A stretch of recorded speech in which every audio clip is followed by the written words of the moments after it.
போயா. தாத்தா எனக்கு கணக்கு தெரியும் தாத்தா. நான் வட்டி கணக்கு போட்டா 50,000க்கு 2 ரூபா வட்டி போட்டு 30 மாசத்துக்கு எவ்வளவு ஆச்சு? 50 30 சைபர் சைபர் அடிச்சோம்னா 15 2 30,000 தாத்தா. 30,000 போதும். வாடா. என்னைய விட்டீங்க? டேய், அந்த பையன் என்னமா கணக்கு போட்டான் தெரியுமா? விரா போட்டான், நல்லா படிக்கட்டும். ஸோ இப்போ இந்த வீடியோல வர வட்டி கணக்கை நம்ம எப்படி போடுவோம் பார்த்தீங்கன்னா, சிம்பிள் இன்ட்ரெஸ்ட்னு ஒரு கான்செப்டை யூஸ் பண்ணி தான் அந்த வீடியோல வர வட்டி கணக்கை போடுவோம். ஸோ யூஸ்வலாக அந்த கான்செப்ட் யூஸ் பண்றதுக்கு நம்ம ஒரு ஃபார்முலா யூஸ் பண்ணுவோம்.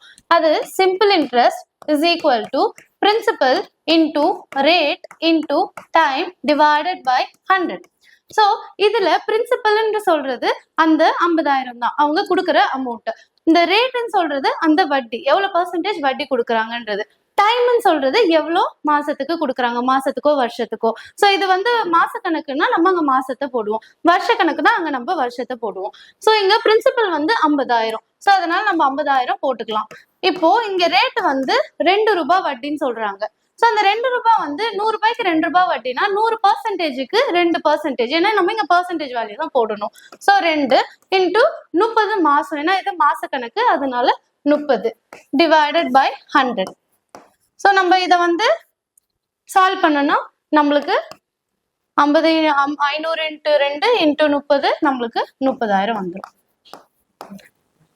இந்த ஃபார்முலாவை யூஸ் பண்ணி நம்ம ஈஸியா வட்டி கணக்கை கண்டுபிடிச்சிடலாம். தேங்க்யூ.